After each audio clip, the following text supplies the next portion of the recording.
Salve, salve, gente boa! E aí, tudo bem? Seja bem-vindo, muito bem-vindo ao canal. Temos falado bastante coisa aqui a respeito dos fundamentos da fé cristã e você não pode ficar de fora desse projeto que é de vídeo comentado da Bíblia, versículo a versículo. Projeto único e inédito, só nós temos. Então, te convido para ficar conosco e fazer essa maratona conosco aprendendo a Bíblia. Nesse vídeo, nós vamos falar a respeito do culto eficaz para aperfeiçoar. Você quer saber como é que é isso e qual é?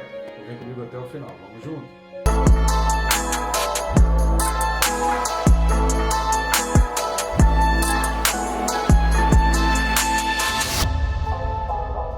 Por enquanto, fica ligado aí no nosso canal. Não esqueça de se inscrever. Quando você vai acompanhando, já clica no botão aí, é rápido e fácil. Não vai tomar o teu tempo, nem atrapalhar aí o seu vídeo, o seu projeto aí para o vídeo. Tá legal? Eu sugiro também clicar no sininho. Quando você clica no sininho, você é notificado quando o vídeo novo chega. E isso te ajuda, te disciplina também a estudar a palavra. Já que a gente tem vários objetivos com esse canal. Não só de te instruir e trazer para você os fundamentos da fé cristã e exatamente aquilo que o texto bíblico está dizendo. Não são pregações nem sermões, mas são um comentário bíblico que vai utilizar, que você vai poder servir como base para montar o teu sermão. Mas não só isso. Os vídeos diários, de segunda a sábado, estamos aqui com vídeo às 6 horas da manhã para te impulsionar, te motivar a estudar a palavra. Todos nós precisamos desse empurrãozinho, senão a gente esquece e deixa para depois. Tá certo? Vamos lá, o texto desse vídeo, Hebreus 9, versículo 9. Então vamos acompanhar a carta aos Hebreus, capítulo 9, versículo 9, que diz assim: É isto uma parábola para a época presente, e segundo esta, se oferecem tanto dons como sacrifícios, embora estes, no tocante à consciência, sejam ineficazes para aperfeiçoar aquele que presta o culto.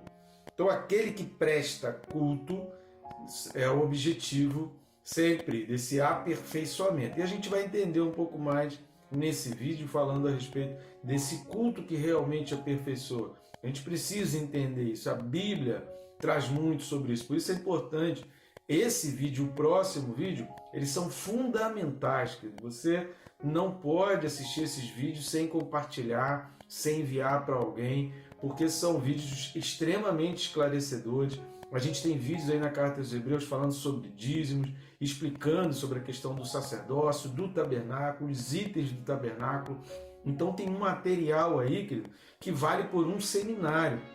Pessoas pagam dinheiros aí fazendo seminários, é caríssimo um seminário para você aprender o que você está aprendendo com esses vídeos. Então você não pode deixar de compartilhar e pegar vídeos com significados importantíssimos, alicerces assim que você vai conseguir seguir com a tua fé inabalável. Você vai seguir a tua vida com uma fé inabalável, né? Como aquele meme, nada me abala. É assim que vai ser a tua vida. Por isso eu peço suas ajudas para que a gente continue aqui no canal e que a gente continue com esse projeto até Jesus voltar, mas que a gente continue abençoando vidas. Eu preciso da sua ajuda e você pode fazer isso de várias maneiras. Uma delas, que é rápido, fácil e de graça, não vai te custar nada, não vai sair um tostão do teu bolso, é o famoso triplo C. Você vai curtir esse vídeo, você pode escrever aí um comentário, um glória a Deus, aleluia, botar uma mãozinha junta, qualquer coisa aí no comentário que você escrever também já ajuda o nosso canal, e compartilhando. Por quê? Curtindo e comentando. Existe um algoritmo do YouTube que mostra, poxa, ó, tem bastante gente comentando, bastante gente curtindo, esse vídeo é legal, eu vou indicar para outras pessoas. Aí aparece naquelas sugestões de vídeos, recomendando para outras pessoas, até em outras redes sociais, como o Instagram ou o Facebook. Então vai aparecer ali essa indicação. Agora, quando você compartilha, você vai além da indicação do YouTube. E pessoas que talvez não receberiam a indicação desse canal do YouTube, a não ser que eu pagasse para divulgar, você faz esse vídeo chegar até aquela pessoa e ela vai ter o alcance desse vídeo. Tá legal? Outra maneira que você também está nos ajudando, não só nesse canal, como também no nosso ministério. A gente tem voltado a gravar aqui depois das enchentes aqui no Rio Grande do Sul. A situação em Porto Alegre ainda merece orações, ore bastante para a situação em Porto Alegre, porque existem várias etapas daqui para frente ainda muito difíceis e complicadas. Você pode também nos ajudar no nosso ministério, indo aqui nos links da descrição e adquirindo um ou os 2 livros que nós temos, que eles já estão aparecendo aqui do lado, a capinha deles, e dessa maneira você também está contribuindo aí com o nosso canal, com o nosso ministério. Tá legal? Então conto contigo, já te agradeço, você que já vem fazendo isso e vem nos ajudando o nosso ministério. Vamos lá então, qual é essa expressão que é fundamental para a gente entender? Parábola. Preste atenção que o versículo 9 está dizendo, ó, é isto uma parábola para a época presente. Se a gente consegue entender que todos os conceitos do tabernáculo, todos os conceitos dos sacerdotes e sumos sacerdotes, tudo o que significa aquele ritual, a bacia de bronze para se lavar, né, com a água, o candeeiro, né, candelabro ou menorá, a mesa dos pães, o altar com incenso que era levado de fora para dentro do véu do lugar santíssimo, a arca da aliança, o que tinha dentro da arca, né, o maná, o bordão de Arão que floresceu e as tábuas do testemunho, tudo isso que a gente já explicou nos vídeos anteriores, só nesse capítulo 9, mas a gente também já falou sobre isso em outros capítulos desse estudo referente à carta aos Hebreus, é uma parábola. E a palavra parábola aqui, no grego parabolê, né, que é a mesma coisa, significa comparação, semelhança, significa um exemplo pelo qual uma doutrina ou preceito é ilustrado. Então a maneira de você ilustrar um preceito, uma doutrina, é você trazendo uma parábola, você trazendo algo que representa aquilo que está no céu. Ou seja, a parábola em si, ela não tem muita importância. A importância é o que está sendo representado. É isso que Deus trouxe para os seres humanos quando fala de sacrifício, de sacerdócio, do sumo sacerdócio, quando fala de rei, quando fala tudo aquilo que a gente falou aí dos capítulos principalmente de 6 ao 9 até aqui, tudo isso que falou, querido, a importância daquilo dali, da gente entender os princípios e preceitos, é entender o que está sendo mostrado. Então o objetivo de tudo isso ser uma parábola é para isso, porque o que é mais importante, o que precisa ficar na nossa mente, é o que está sendo representado. E o conceito de parábola que eu gosto muito é quando diz que é o sentido que Jesus trouxe. Jesus trouxe muito esse sentido, Jesus utilizava isso nas suas pregações, é uma história terrena com sentido celeste. Então é uma história que você conta com um contexto, com, ingredientes profundamente conhecidos pelos seus ouvintes ou pelos seus leitores, mas que vai trazer representação no céu. Então, quando Jesus traz a parábola da semente de mostarda, Jesus traz a parábola do fazendeiro, do dono da vinha, do senhor que contratou pessoas, o contrato com as pessoas, a fazenda, a colheita, a plantação, a semeadura em si, eles não têm muita importância. A importância naquilo dali é o significado, é o objetivo celeste trazido e preenchido através da parábola. Então, o objetivo de Deus com todo o Antigo Testamento, por isso é importante o Antigo Testamento, por isso é importante estudar, conhecer a fundo todo o Antigo Testamento. Você não pode desprezar, não aceite líderes religiosos que dizem que o Antigo Testamento não serve para nada. Não aceite isso. Isso é um erro, isso conduz à heresia, isso atrapalha as pessoas e isso não vai te levar ao entendimento completo da vida e da obra de Jesus Cristo. O Antigo Testamento ele é fundamental como parábola. Você precisa olhar o Antigo Testamento como uma parábola do que é celestial. Fatos históricos. O Antigo Testamento tem fatos históricos, fatos reais que aconteceram, mas que são uma representação hoje para nós daquilo que é celeste. Então o objetivo de Deus com todo o Antigo Testamento, e principalmente essas questões ritualísticas do tabernáculo e do sacerdócio e sumo sacerdócio, que nós temos falado aqui e que o autor aos Hebreus vem trazendo, qual é? Trabalhar o imaginário, treinar o imaginário do homem, do ser humano, para compreender a verdadeira fé em Deus. Tratar o teu imaginário para que você enxergue as coisas terrenas e naturais e as coisas perceptíveis e sentíveis as coisas palpáveis, você entenda tudo isso como uma representação daquilo que está no céu e a representação daquilo que Deus quer trazer para nós que está no céu. Deus nunca quis que o ritual fosse idolatrado. Isso nunca passou pela mente de Deus, pelo contrário, há várias histórias no Antigo Testamento que a gente aprende, e olhando para as histórias do Antigo Testamento, olhando para os erros de muitas pessoas no Antigo Testamento, a gente aprende a não idolatrar o ritual, a não idolatrar os pontos, a não idolatrar a representação, mas a gente precisa utilizar aquilo como um canal para a gente entender o que está lá no céu. Então o objetivo de Deus não era que tivéssemos rituais, mas que aquilo fosse um memorial. Qual a diferença de um ritual para um memorial? E embora nas duas situações existam passos, existam ritos, o memorial tem os seus ritos, mas quando você considera aquilo exatamente como um ritual, você atribui poder àquilo, você atribui uma graça àquilo, você atribui uma característica divina àquilo que está sendo feito. O memorial não, você entende que aquilo representa o céu, você entende que aquilo está te fazendo lembrar o céu, você entende que aquilo está te aproximando de Deus, você entende que aquilo é um caminho, é um meio através do qual você se chega a Deus. Estão entendendo? Já que deu para entender a diferença do memorial e do ritual, em poucas palavras, o ritual, se você considera algumas coisas somente como ritual, isso para aqui na Terra e você vai ficar satisfeito em só executar aquilo. Quando você entende aquilo como memorial, aquilo te aproxima de Deus, aquilo te conduz a Deus, aquilo te faz lembrar de Deus, aquilo te faz trazer à tua mente que um dia você vai estar na presença de Deus. Aquilo te faz lembrar o quanto você é pequeno e Deus é grande. Aquilo te faz lembrar o quanto Deus deseja, quer e instituiu princípios e preceitos para que você estivesse diante da presença de Deus. Ficou claro aí? Qualquer dificuldade, deixa no comentário a sua pergunta, que a gente vai ter o maior prazer em tentar esclarecer e explicar de uma maneira melhor. O objetivo do memorial é apontar para o que é real, perfeito e eficaz. Esse é o objetivo do memorial. Por isso Jesus deixou a Santa Ceia como memorial e não como ritual.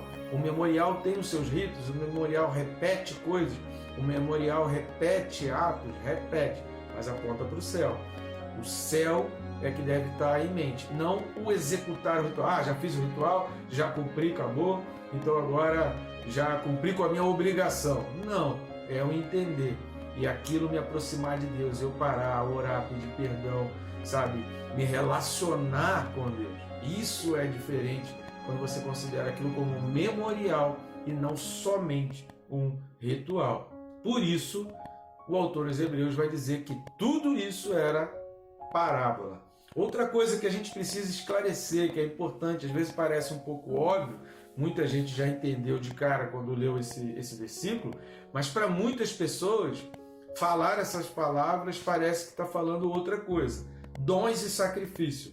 Querido, a gente precisa entender que aqui não está falando dos dons que Deus nos dá.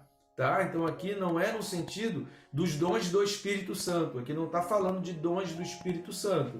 Tá? Aqui não está falando de dom de língua, de profecia, de revelação, de ciência, da pregação, de profeta, de apóstolo, de mestre. Não é nada disso que está sendo falado aqui. O que está sendo falado aqui, os dons e o sacrifício, que está sendo comentado aqui nesse versículo 9, assim como a gente falou também no capítulo 5, versículo 1, assista os vídeos, vou deixar os textos aqui, tá? Para que você leia o versículo bíblico e também assista os vídeos correspondentes. Hebreus 5:1 e Hebreus 8, versículos 3 e 4. Hebreus 5, versículo 1 e Hebreus capítulo 8, versículos 3 e 4. Leia os textos e assista os vídeos que nós falamos também sobre isso. Então, dons e sacrifícios aqui no capítulo 9, no capítulo 5 e no capítulo 8 não está se referindo exatamente aos dons do Espírito Santo, mas são as ofertas. O dom aqui é no sentido de oferta, é aquilo que eu estou entregando, é aquilo que eu estou apresentando para Deus, é aquilo que nós estamos entregando para Deus, não que Deus está trazendo até nós. Seja isso Os dons aqui são ofertas, manjares, o dízimo, as ofertas alçadas, todas essas ofertas são os dons, são os presentes, é aquilo que eu estou trazendo diante de Deus, é aquilo que eu estou colocando diante de Deus como presente, como uma oferta. E sacrifícios aqui são o sangue, né? São os animais que são trazidos e são sacrificados para que através do seu sangue haja remissão de pecados, haja propiciação, haja então o favor de Deus. Isso é muito importante porque tem gente que acha que toda vez que a Bíblia fala a palavra dom, está se referindo ao dom do Espírito Santo. E a gente precisa entender o contexto, por isso que é muito importante você entender o contexto e assistir vídeos que vão te esclarecer sobre isso. Por fim, querido, como os que prestam culto são então aperfeiçoados? Se o tema desse vídeo é falar sobre o culto eficaz para aperfeiçoar, como então aqueles que prestam culto, porque o sentido é aperfeiçoar quem está prestando culto, Deus já é perfeito, né? Então o objetivo é que eu faça algo que seja eficaz para me aperfeiçoar, para que o meu culto seja perfeito, o meu culto seja eficaz. A palavra eficaz significa aquilo que alcança o resultado, aquilo que chega no objetivo, aquilo que chega no que é real, no que foi previsto e no que foi predito para ser alcançado. Como então os que prestam culto são aperfeiçoados? Obviamente a gente vai ver aí nos versículos de 11 a 14, eu vou dar uma olhada aqui apenas nos dois versículos, no versículo 11 e no versículo 14, mas é tendo a consciência em Cristo. É assim que o nosso culto nos aperfeiçoa. Quando eu consigo ter a minha consciência em Cristo. Ah, mas hoje eu não consigo pensar muito. Mas a cada memorial, a cada atitude, a cada obra que você vai fazendo, você vai entendendo o que Cristo quer na tua vida, você vai entendendo o que Cristo está tratando contigo. Tem muitas situações da nossa vida que é um tratamento de Deus, a maneira de Deus para nos tratar. E aí você vai entendendo esse tratamento de Deus na nossa vida. Isso tudo nos aproxima de Cristo. Isso é a consciência em Cristo. É entender que tudo que eu faço, tudo que acontece comigo, tudo que eu apresento, eu estou fazendo em Cristo. Eu gosto de uma frase do pastor André Fernandes, que ele diz o seguinte: mais importante do que entender o trabalho que eu faço para Deus, é eu entender o trabalho que Deus faz em mim quando eu trabalho. Tá? Então, quando você é voluntário, quando você trabalha para Deus, ou quando você trabalha para a obra de Deus, mais importante do que o que você está fazendo é o trabalho que Deus está fazendo na tua vida através daquela atitude. Isso é ter a consciência em Cristo. Quando eu entendo que quando eu estou servindo, pode ser no estacionamento da igreja, ajudando as pessoas a colocar o carro, para que o estacionamento caiba mais carros ali. Pode ser servindo um cafezinho, colocando um copo de água, a garrafinha de água lá para o pastor que está pregando, na mesa de som, tocando o instrumento, não importa. Limpando a igreja, limpando as cadeiras, passando aspirador de pó, encerando, não importa. O que eu estou fazendo ali precisa ter um significado e precisa ter um despertar na minha consciência da obra de Cristo na minha vida através daquela atitude. Então, o objetivo de Deus, o culto que aperfeiçoa aquele que presta o culto, é ter a consciência em Cristo em tudo que faz e tudo que você adora. Então, o teu culto, seja os ritos ou os objetos, nem as ofertas que você oferece são o objeto de adoração, mas o Deus representado através daquilo. Vamos dar uma lida aí em Hebreus 9, versículos 11 e 14. Hebreus 9, versículos 11 e versículo 14. Quando, porém, veio Cristo como sumo sacerdote dos bens já realizados, mediante o maior e mais perfeito tabernáculo, não feito por mãos, quer dizer, não desta criação. Versículo 14. Muito mais o sangue de Cristo, que pelo Espírito Eterno a si mesmo se ofereceu sem mácula a Deus, purificará a nossa consciência de obras mortas para servirmos ao Deus vivo. Estão entendendo? Então, se aquilo que eu estou fazendo não tem na minha mente, na minha consciência, o entendimento de que o Deus vivo está trabalhando na minha vida através daquilo que eu estou fazendo, a minha obra é morta. Porque o que vai dar vida para a minha atitude? O que vai dar vida àquela minha obra? O que vai dar vida àquele serviço prestado na igreja, na obra de Deus, na célula, tudo que se refere ao reino de Deus? O que dá vida? É o Deus da vida. Ele sendo vivo naquilo que eu estou fazendo, Ele sendo glorificado naquilo que eu estou fazendo, Ele recebendo o mérito e recebendo o louvor e a glória naquilo que eu estou fazendo, então a minha obra é viva. Se Deus não está sendo lembrado, se Deus não está trabalhando na minha vida, naquilo que eu estou fazendo, se ninguém consegue ver Deus naquilo que eu estou fazendo, se em momento nenhum a pessoa glorifica a Deus, engrandece o nome de Deus naquilo que eu estou fazendo, ainda que seja uma pregação, ainda que seja alguém que está na frente do púlpito, aquela obra ela é morta. Então, o culto eficaz para aperfeiçoar quem presta o culto é quando você não adora o culto. Simples assim. Quando você não adora o culto, mas você utiliza o culto como instrumento, como meio, como caminho para chegar a Deus e para ser preenchido por Deus, então o teu culto é uma obra viva. Então esse culto, ele foi eficaz. Agora, se o teu culto, por isso Jesus fala no Sermão da Montanha, não sei se vocês já prestaram atenção, se a pessoa prega para aparecer para as pessoas, ele já atingiu o objetivo. Qual? Aparecer para as pessoas. Mas a oração, a pregação dele não alcançou o objetivo de Deus. É por isso que Deus fala, aquilo que tua mão direita faz, tua mão esquerda nem olhe. Por quê? Você precisa fazer para Deus. Deixa Deus te ver. Deus precisa estar olhando para você. Então, querido, não são os teus ritos, não são os teus objetos, não são as tuas ofertas que são o objeto de adoração, mas é o Deus, através dos teus ritos, através das tuas ofertas, através dos objetos que você utiliza ali para poder apresentar a Deus. Então, quando a tua adoração ela alcança a Deus através do que você faz, do que você oferta e do que você entrega, o teu culto ele foi eficaz para te aperfeiçoar. Crente que não pensa no céu e idolatra o que tem e o que oferta, ele não entendeu a obra de Cristo. Se aquilo que...